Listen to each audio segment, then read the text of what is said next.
Bonjour à tous, nous sommes le 2 décembre 2021, Kafret qui se lève.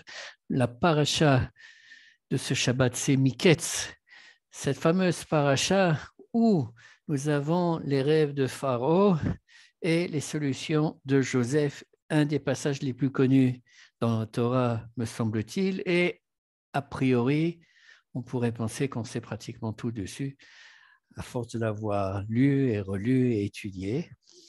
Mais j'ai eu la chance de lire une explication qui m'a beaucoup plu. Et comme d'habitude, quand ça me plaît, alors j'aime bien la partager. En l'occurrence, c'est le rabbin Jacobson, Y.Y.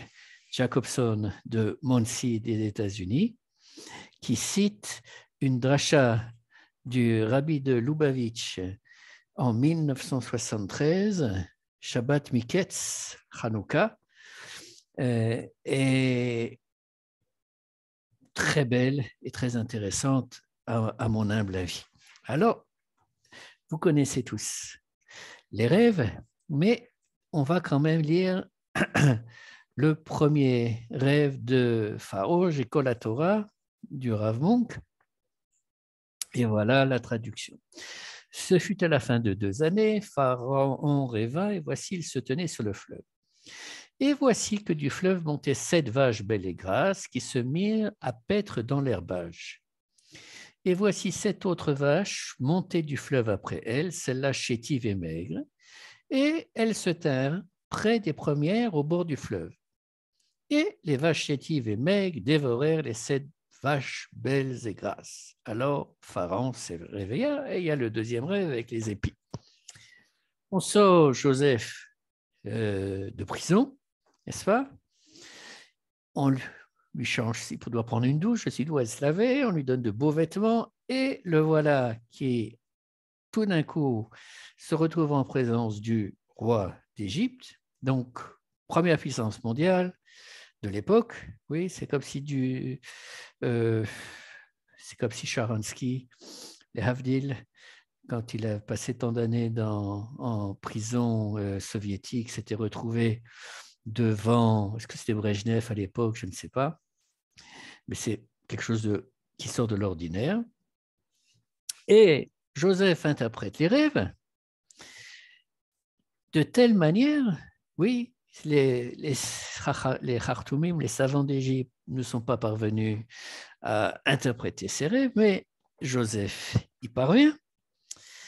Et ça impressionne tellement Pharaon qu'il décide de le nommer, voilà, en quelques secondes, en quelques minutes, vice-roi d'Égypte, Premier ministre, ce qui est une ascension pour le moins fulgurante. Je ne sais pas si dans l'histoire de l'humanité, il y a eu d'autres histoires de ce genre.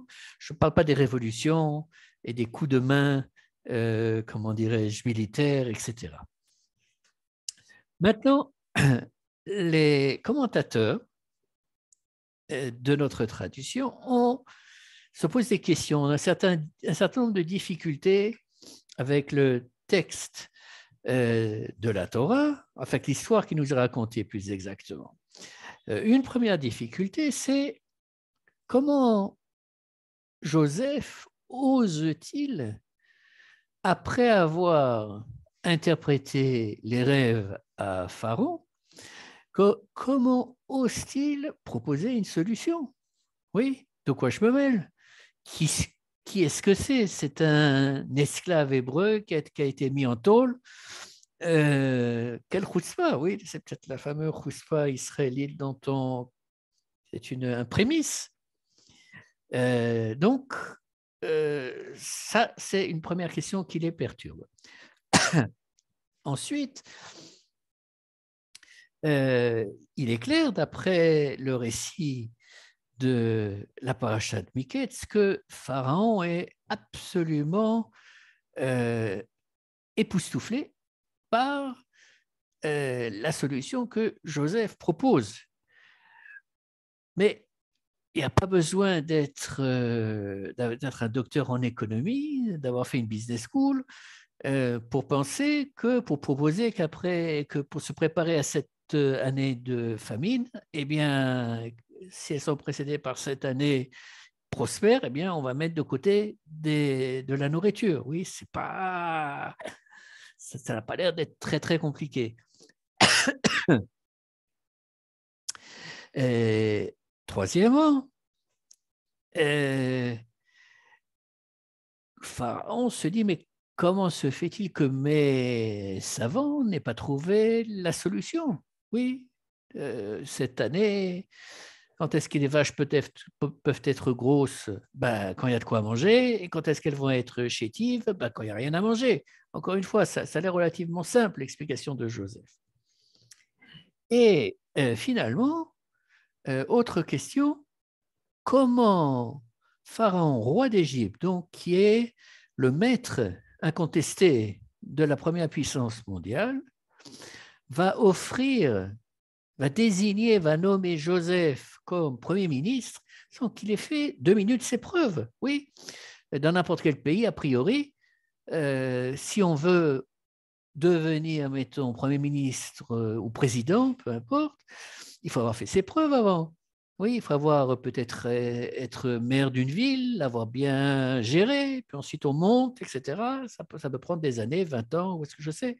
Oui, on ne va pas nommer, à part des exceptions qu'on a vues peut-être aux États-Unis ou dans d'autres pays, mais on n'est pas censé nommer des acteurs de cinéma ou des, comment dirais-je, des personnes à personnalité problématique, président ou premier ministre de la première puissance mondiale. Donc, comment est-ce que Pharaon euh, prend cette décision en étant absolument convaincu qu'il fait le bon choix? Alors, le rabbi de Lubavitch propose l'explication suivante, c'est que les Khartoumim, les savants, les sages d'Égypte avaient, oui, pensé qu'effectivement, il y allait avoir 7 années d'abondance et ensuite 7 années de famille. Ils avaient mis le doigt sur euh, cette compréhension des rêves. Mais il y avait un détail dans ces rêves qui leur a fait rejeter cette explication. Et quel est ce détail? Je vais relire le passouk, le verset 3. C'est dans la deuxième partie du verset 3. Et voici 7 autres vaches montées du fleuve après elle, celle-là chétive et maigre, et fin du verset, et elles se tinrent près des premières au bord du fleuve. En d'autres termes, il y a un instant T dans le rêve de Pharaon où, au même moment, on a et les vaches maigres et les vaches grasses et les vaches maigres. Or, si on veut interpréter ce rêve avec 7 années d'abondance et 7 années de disette, bah, c'est nécessairement, il y a une chronologie. Il y a d'abord 7 années d'abondance, ensuite il y a 7 années de disette, mais elles ne sont pas ensemble.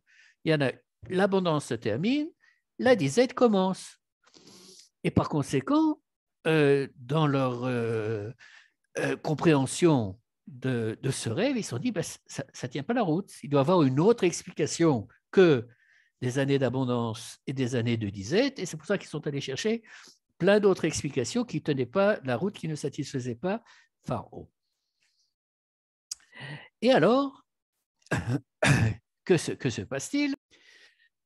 Et que Joseph comprend que la juxtaposition temporelle des années d'abondance et des années de famine sont part non seulement du rêve, mais de la solution au rêve.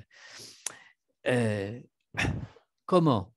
Eh bien, si pendant les 7 familles, les 7 années d'abondance, le pays, comme il va le proposer, va engranger beaucoup de grains, etc., beaucoup de produits pour que ces grains soient là quand la famine va arriver, c'est que d'un point de vue psychologique, bien que la disette ne soit pas encore arrivée, elle est là d'une certaine manière, elle a une présence. On agit autant à l'année 1, 2, 3, 4, 5, 6, 7, en prenant en compte que l'année 8, 9, 10, etc. va arriver. Et de la même manière, inversement, quand les 7 années d'abondance sont terminées et que les années de disette commencent, eh bien, ces années de disette, on va bénéficier de ce qui a été mis de côté pendant les années d'abondance. C'est-à-dire que donc il y a une coexistence d'une certaine manière entre ces années d'abondance et ces années de disette.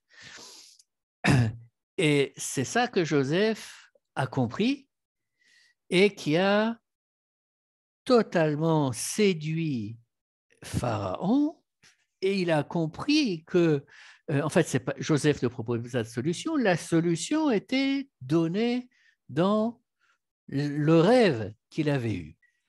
Et maintenant, le Rabbi de Lubavitch passe à, je dirais, un niveau chassidique de ce récit des rêves de Pharaon, des années d'abondance et de disette, pour que nous essayons d'en tirer une leçon personnelle qui puisse nous aider dans notre vie.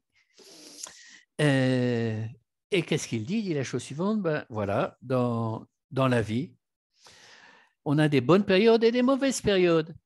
Oui, elles peuvent être plus longues, plus courtes, peu importe, mais en général, c'est comme ça que ça se passe. Maintenant,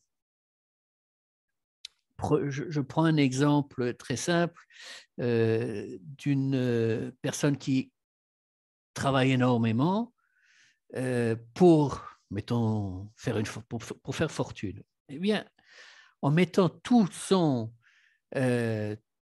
énergie, son temps dans son travail, oui, soit pour faire fortune, soit pour faire une découverte dans un domaine, enfin, peu importe, il ne va pas avoir la possibilité d'investir dans la famille, dans sa famille, dans sa relation avec son épouse, dans la relation vis-à-vis d'Akadosh Baruch Hu.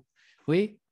Or, en temps de disette, si maintenant il fait faillite, ras shalom, oui, les choses vont mal. Bien, quand les choses vont mal, on a besoin justement d'être soutenu par sa famille, sa femme, les enfants, la synagogue, etc., etc. C'est-à-dire que, en d'autres termes, il faut savoir, dans les moments propices, investir dans les choses qui sont réellement importantes. Oui, ça veut dire que le travail, ce n'est pas important, mais tout est relatif.